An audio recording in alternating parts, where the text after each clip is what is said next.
Hello, you guys. Welcome back to another episode slash video on this podcast slash YouTube channel.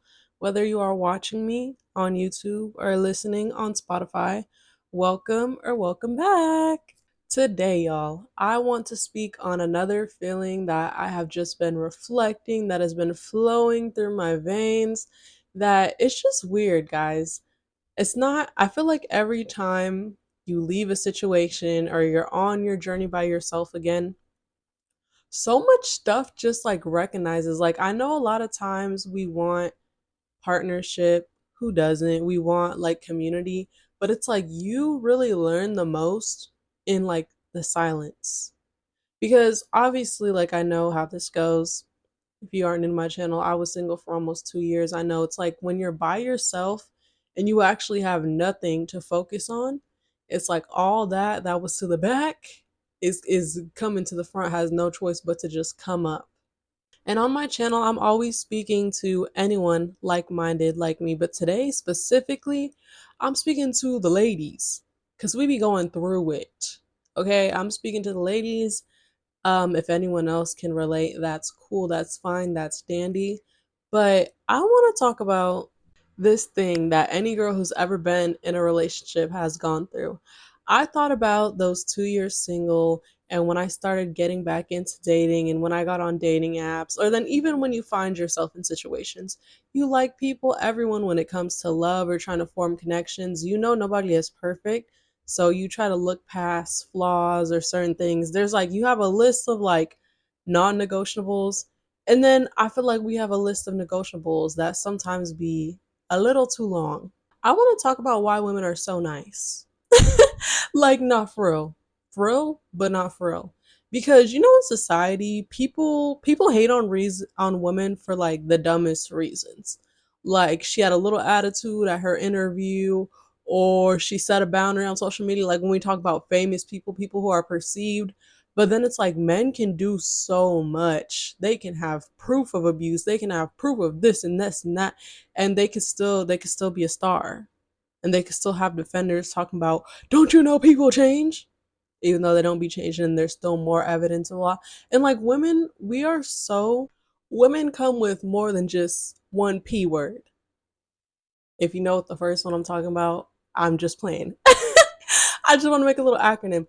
Women, we're so nice and we love the word potential. We love it. Like, girl friendships are so intimate, so, deep. We tell each other so many things. We let each other in so many ways. I know your homegirl before, even from the beginning of the relationship, has crazy potential about a man. Like, even when it comes to looks, like you want to show your homegirl, oh, I don't want to show you, or he doesn't have a good picture, he looks better in person. And it's like, okay, at first that one is like a little understandable because your friends don't all have the same taste as you. But even still, like, I feel like we come about things and we approach things this way because, again, women are just so used to always being the one perceived. Like I said, even though looks or what you like doesn't matter to anyone but you, we always like to censor it because, like, we know that we're going to be perceived no matter what. But at the end of the day, everyone has different opinions. Then it gets down when you really know a guy, and there's actually things that are like commonly no nos.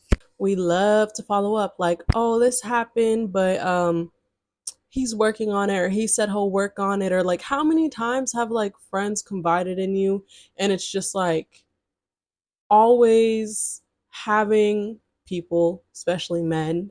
I'm just talking about heterosexual relationships because I'm straight, but I'm sure it could go either way. We're just so used to having people's backs. And I realize, like, when I'm in this season and I'm reflecting on the people I've loved and the relationships I've been in and all the things, I realize how I'm like, women are so nice and are so quick to nurture and have people's backs that wouldn't think twice about doing the same thing for us. And that one hurt. But it's literally the truth. Like, I think I gave a similar example in one of my last podcast episodes where I was like, I literally remember being on dating apps, swiping on guys, matching with them, taking a better look, and being like, uh, uh, and feeling bad if I'm like, I'm not responding because I actually am not feeling the looks as much as I thought I was, or blah. I'm like, I feel bad and stuff like that. And then like literally, sometimes you just have to think as women. I'm like, would a man feel bad if he thought I was ugly? Would he feel bad for leaving me on red or ghosting me or whatever? No. Men are literally so mean to people that they think are unattractive, unworthy in any sense. Y'all know the whole women's movement, traumatize them back. I support it. No, I'm just playing.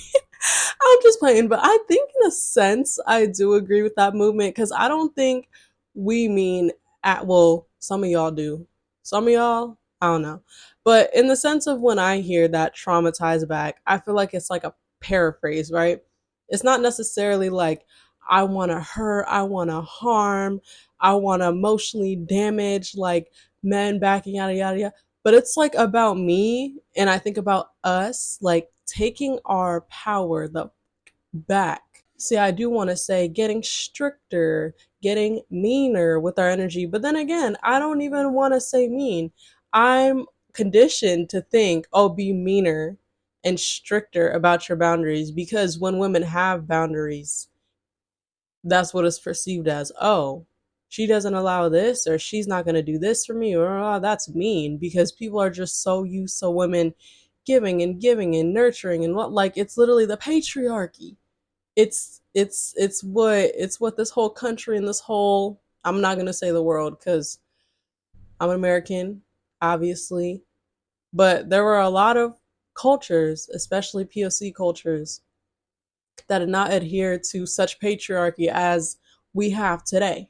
A lot of it was learned. And like I say, that a lot of cultures um, weren't ever that patriarchal, but now we're just so influenced by it, whether that be by colonization, by being Americanized, like stuff like that. I'm very thankful that I personally came from like the culture within my own family that it wasn't like that, right?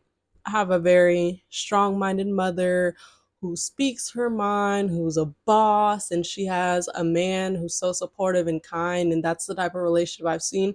And she's always encouraged like the same for us to speak up and speak your mind, and whoever doesn't like it is not meant, like, so that was instilled in me. But like I say, the things and the ways we grow up and the things that are instilled in us, I'm very thankful for having a family life and having a support system like this. But again, when you're pushed out into the real world, you have your own decisions and you have these other influences, a lot of times, like I talked about in other podcast episodes, it can really get lost in translation. I think I've talked about this on my podcast episodes before. For example, Alisha, little teenage Alisha 6 years ago, she, she, I admire her. I think I'm better now, but like I was literally, everybody on here, if you've been on my channel before, you know I'm a Scorpio. She was literally the textbook definition of a Scorpio. Like I was so RBF, I don't care. Like especially like to men.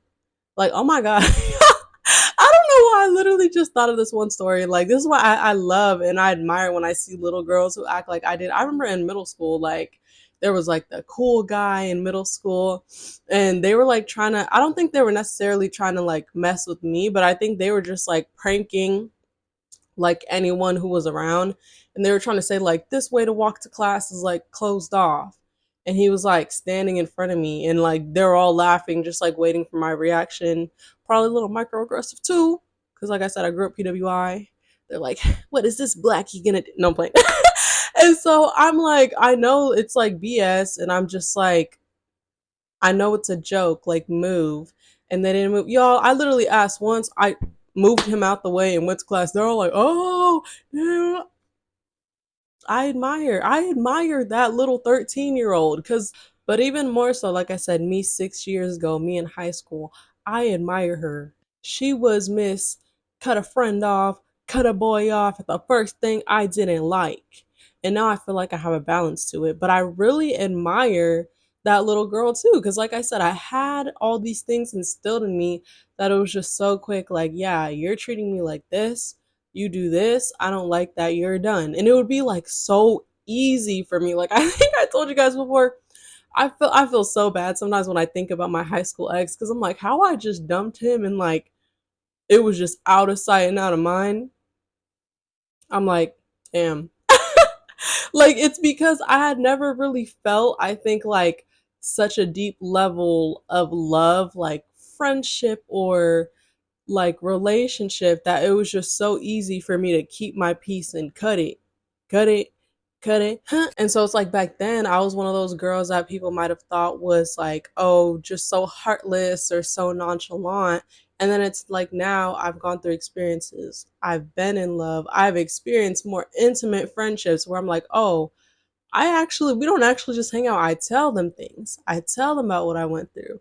I tell them that I'm going to therapy. I tell them when I'm in therapy. Like it's just, I've experienced friendships and relationships in my adult years that are just so much deeper and more intimate where it's like now, yeah, it's not as easy as Miss Cut 'em Off 16-year-old was because I've experienced that depth to just drop people and don't look back. Because, like, a lot of people say, oh, your developmental years are like teenage years, or you find your people, or you have these experiences. For me, I think it's been young adult. Like, I'm 22.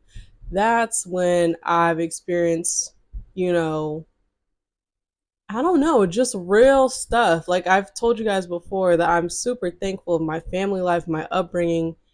I would say I had it really good. And I was like, my real trauma came from like after graduating high school. So it's like now I done been through some stuff.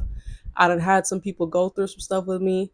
I've done had stuff done to me from people, and it's not so easy to just move. And like I said, I'm very thankful for the journey. I'm thankful for the morals and the crown that was instilled on me growing up. But like I said, I like myself even more because now I'm like, even though the depth of some experiences were painful and caused me harm, like pain and love, all those things have been the greatest teachers. So it's like now I'm still Miss Cut them off, but not as much because I have empathy. I understand people. I understand how people's upbringings affect them, how things affect them, how a lot of stuff isn't personal. And I almost excuse, I feel like, a lot of people in my life that were in my life, even referring to my last story time that you guys should run up. um like that that was a story that I had in mind for a while, but I even just like I kept it to myself, kept it in my notes because I feel like I was still just a little bit in like protection mode. We're like, well, like this guy did put me through some things and this and like I'm having all these realizations, but I'm like I still loved him and I'm like I don't know if I'm ready to share that part of like someone I once loved before. But obviously I am because I did. And I don't regret it, but that's where I was at for a while because I have empathy for people, and I have consideration for some people, something I think that a lot of people lack.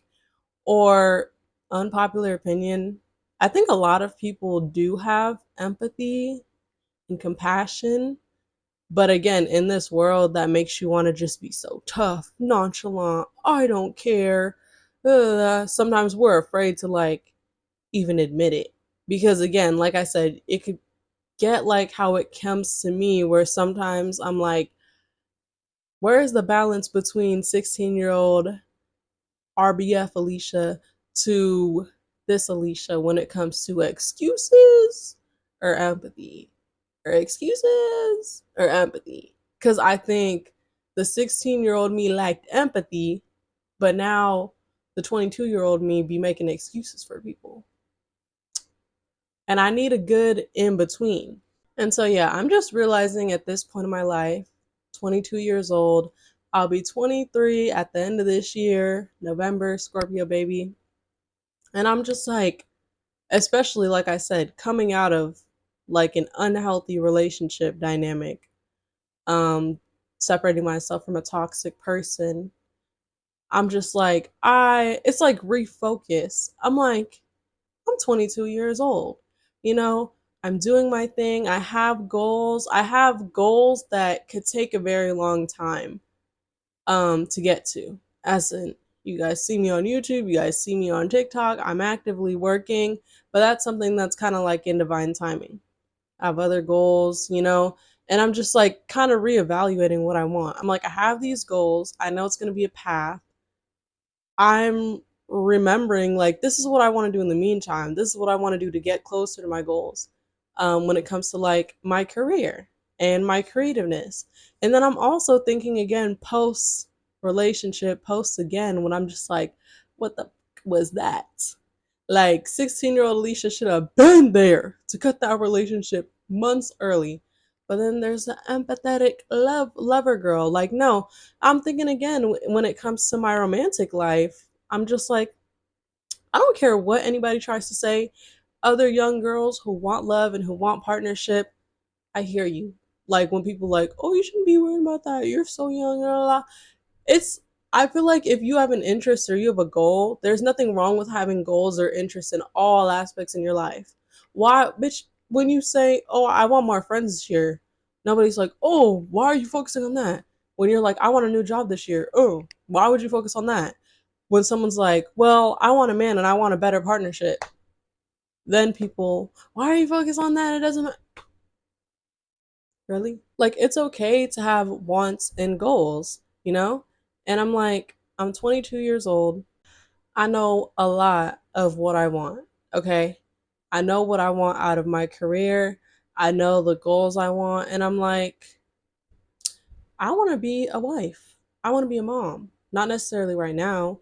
In a couple years, in years, not a couple. Like that's kind of, that's kind of. But it's like it is a goal of mine. I'm one of those people. I know some people are like, growing up I wanted kids. Now I don't want kids. Or growing up I never had interest in being a mom. Now I want to. I'm one of those people that's always wanted it. I've always wanted family. Like I said, I've grown in such a beautiful, healthy family dynamic. Like I said, like people try to act like love and all those things don't mean a lot. And yeah, true, it's not everything, but it is a lot. And I'm like, that's something I want. And I'm reflecting back on the choices in my last relationship. Was that a good candidate at all, Alicia? Was that a candidate at all? No. What did I just say at the beginning of the video? This was someone where I was talking about the P word. Oh, he has potential if he changes this, or if he gets better as this, or if he stops. No, like I'm saying, reassuring lover girls again. I'm not afraid to say I'm someone who loves partnership. I love being in a relationship. You know why? Like I said, I learn a lot by myself. You learn a lot when you're single and when you have nothing to focus on. But again, let's stop trying to act like relationships and partnerships don't mean a lot. Having someone to do life with, having someone to lean on, having someone to depend on, do things with you, it is a lot. Like, and I really enjoy it. And that's why I think a lot of times too that sometimes keeps me in relationships. It's not the sense of like, oh, I know I can't do it on my own or whatever. It's literally just like I do enjoy like when I'm in a relationship, when I love on someone, like it makes me feel good. It makes me feel like I said, stop trying to play like love, romantic love doesn't mean a lot because it does. And I don't think there's anything wrong with me being a relationship person. But again, when I'm looking back in my decisions 3 months ago, I'm like, okay, I know I want a relationship. I'm not necessarily in the sense right now where I'm like looking, where I'm going to hop back on the apps. It's just like, nah, right now I'm just kind of floating. Like I said, I'm rethinking about my goals that are purely for self. But I was like, I also know partnership is a long term goal I want. And after all I've just said and all the places in my life I just bounced around from, like I'm saying, women, we love to hold on to potential. We love to, oh, but this, or if he changes this, or maybe this. And I'm like, potential is so played out. Potential is so played out. Like I said, men are able to move and be as rude and be as whatever as they want. I'm like, I need to get back a little bit to 16-year-old Alicia. Like, quick to cut him off, quick to know exactly what I want and not let potential make me, oh, but maybe. No. It's like the bitchy teen in me is reincarnating right now, and I'm loving it. I'm loving it. Like, seriously, I encourage myself and other women to like, so especially black women, so many people expect so much from us and expect all this nurturing and this, like I said, it's just the culture of being women. And like I said, especially in intersectionality, black women are, we're literally at the bottom of who society thinks deserves empathy. I'm just like, whatever my last relationship 4 months ago is, I'm not doing that again. I deserve respect. And like I said, I know a lot of people in their 20s, they like to casually date, or they like a single phase, or they like a hookup phase, or they, like I said, it's nothing I'm really interested in. I'm either by myself or you're my man. No in between. Is it the Scorpio me? I don't know, guys. Everybody be saying Scorpios are hoes and they like doing stuff like that, but I've literally never had a hoe phase, guys. You're either my man, day one, or I'm by myself. Um, so yeah, I just encourage other women, especially other black women, and myself above all, to literally demand respect. Raise the bar higher. Raise the bar higher. Potential isn't gonna do anything but, I feel like, make my path longer. Like, no. Girl, if he does something or says something, it doesn't matter how big or small, or if you want to ask someone, if it matters to you, if it matters to you, if it's a big deal to you, if it's something you don't want to deal with, bitch, don't deal with it. Don't deal with it. And it's just like, it's so crazy. And I know it's not that simple. Like I said, again, in love and like what I just dealt with, a lot of times we deal with people again who reinforce these things in our head that, oh, but women are just supposed to be so understanding and they're supposed to be so patient and they're that. Literally. Literally. Like, I'm done doing that, bro. And I'm not saying that my future man, my future husband, if you're watching, I'm not saying that I expect you to be perfect. No one ever has room to slip up. No one ever deserves my understanding or patience again. But literally, I'm just like, ooh, babe. When I look at what I just dealt with, I'm like, baby, it has to be mutual. It has to be mutual. Session 32 is by Summer Walker, is one of my favorite like definitions of love. Like those lyrics, literally. You don't know what love is if you don't call a million times. Like, literally, someone who would do that for you, someone who would do all these things and have all this patience, all this understanding for you in a heartbeat. That's where I'm at. And again, I'm never blaming women for what we go through. Obviously, sometimes in some parts where it's like we have to take accountability for some of our hurt, the ways we stayed or the ways we dealt with things. But a lot of times too, girl, I understand. I understand how guys like to cosplay. They like to cosplay nice people. They like to cosplay good people. They like to, oh, yeah, I'm so understanding and that doesn't bother me. And that's the hardest part is you, oh, like, he's like that at the beginning, but then 3 months in, you see he's not. You gotta dead it. You have to. Or not, maybe not dead it, but like, I feel like I'm at the point where I'm like, I should have to say it once, nigga. I should have to tell you once. I'm getting strict around here. I'm getting strict again. And you guys can all thank my ex for that. Yeah, I'm done having patience and waiting on potential. I actually want to close out this podcast episode with a literal, such a funny story that I remember I went through that has to deal with my last relationship. Oh my God. So basically, if you guys watched my last story time, you know that my ex dumped me. Well, just watch the story time, but I didn't even get in the story time, which I'll probably get into in later videos. It was one of those situations where he dumped me, but I most definitely got the last laugh. He dumped me, and then when I said she texted my ex, that story time was all about him.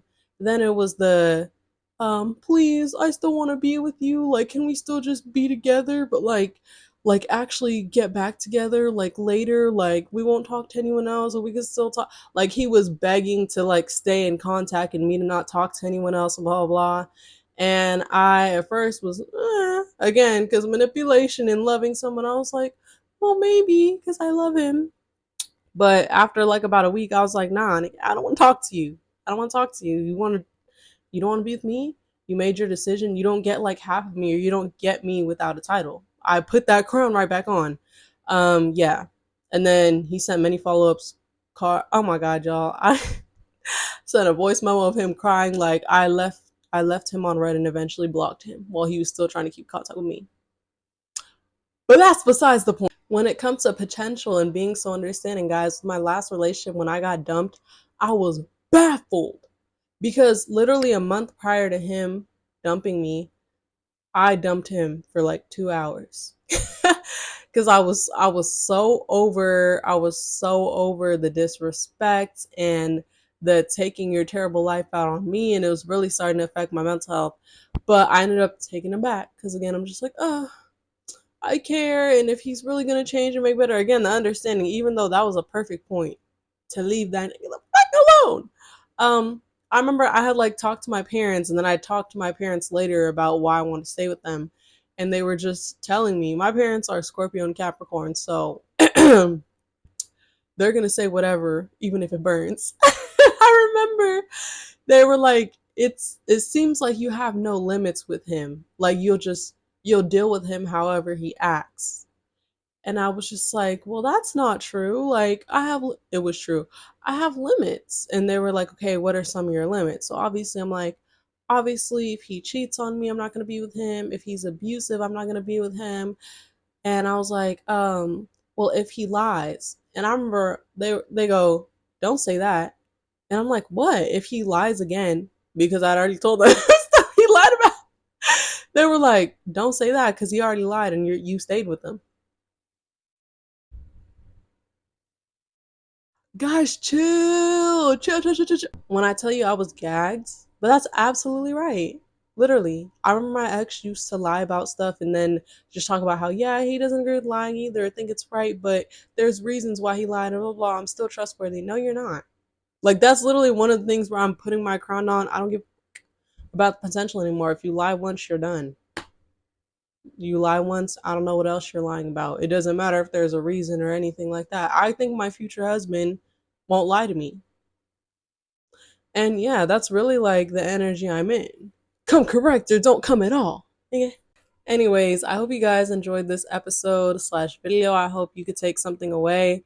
It was very healing to me. As you guys can even see in my energy, just getting more hyped up the more I'm talking about this. Because it's like literally speaking it into existence. I'm like so happy to be back in this power again. She's back.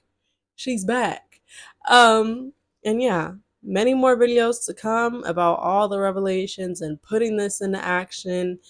Um, and more stories about my life. All that will always be coming. So thank you guys for watching this. Like I said, watch my other videos, watch my last story time, watch my other podcast episodes. Don't forget to like, comment, and subscribe to this channel. If anything I said resonated with you, don't be shy. Comment, guys. Like literally, like I said, hitting 1,000 followers, it's so crazy to think about like 1,000 of you are looking at me.